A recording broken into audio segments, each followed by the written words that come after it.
the Golf Pro Drive-In, the Masters edition, because it is Masters Week. Masters Weekend is approaching. Second round of the Masters starting right about now, or just started. And looks like it's going to be interesting. A lot of big-time players up the front right now. Scheffler with a good, solid start. That's always key for him because he plays so well on the weekends. Rory looking to defend. Now that he's got the monkey off his back, it's he's going to be able to play loose and free. Not that he wasn't already, but winning that last leg of the Grand Slam was huge for him. But anyway, Masters edition. I have been one time, I think in 2015. I was going to go this year. Didn't quite work out for me. I'll tell you an interesting perk. Maybe this will make you want to be a PGA member. As a PGA member, Class A member, I can go to the Masters at no cost, any round or every round, in a year. Pretty nice perk. So I went in there. My plan was to go sometime between now and Monday. Time-wise, it didn't work out. I had a lot of other things I had to take care of and need to do at work and everything else. So did not get to go. But basically, I just went there and checked the box that I'll be there one of those 5 days or all of them. But I could literally go to every single round. So what a perk. I mean, it's worth it just being a PGA member for that. So that's really nice. But Masters is special to me. A lot of people might not know this. I don't know if anybody knows this. Masters obviously is a special tournament. It is one of the coolest tournaments of all time. It is truly everything that it's made up to be and more. It is probably the only thing that I've ever experienced, or at least visited, in terms of ballparks, major venues of any kind, shape, or form. It is probably the only one that I've ever been to, or only event that I've ever been to, that it has the highest standard. Unbelievable standard. You're going into it thinking this is near perfection. It is an unbelievable standard. It is the only place you'll ever go that actually exceeds your expectations, in my opinion.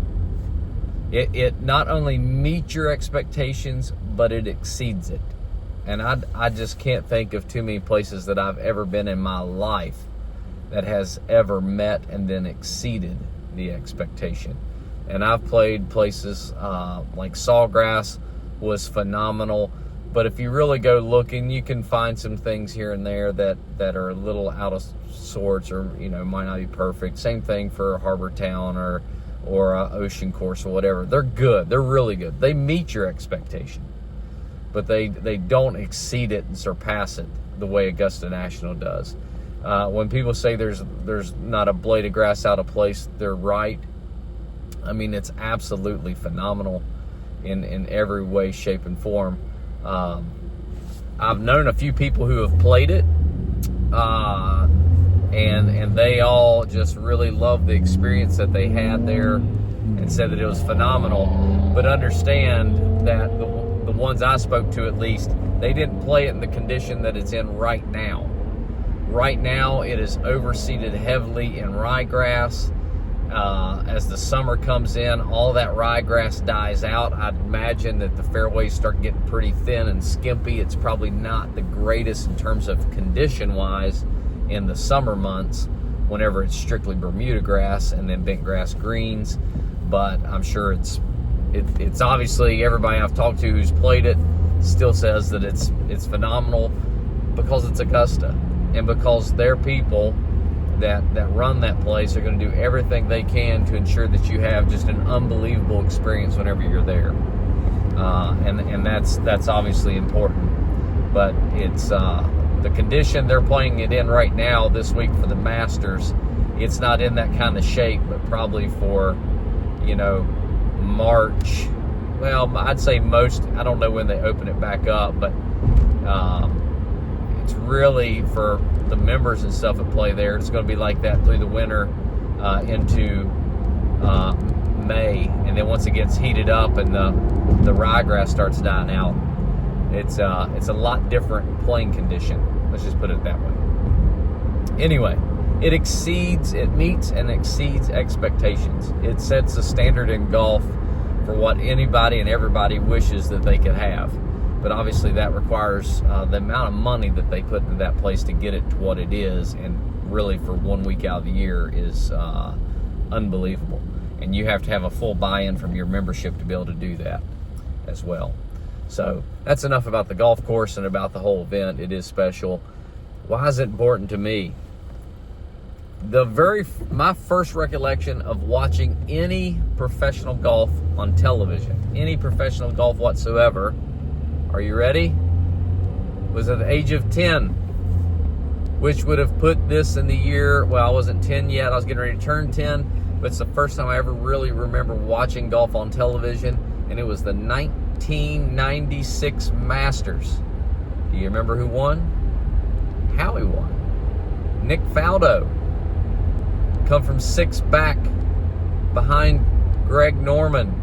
The Greg Norman choke, they said. I don't know if he choked so much as Faldo played well, and Norman just kind of came out of the gate super flat through about the first 11 or 12 holes, and the damage was already done by that point. But Nick Faldo, 96. Wow, what a Masters. To see someone come from 6 behind to win, and I'm a 9-year-old at the time getting ready to turn 10, how could that not be exciting? How could that not excite you about the game of golf? And I was starting to get involved in playing a little bit here and there.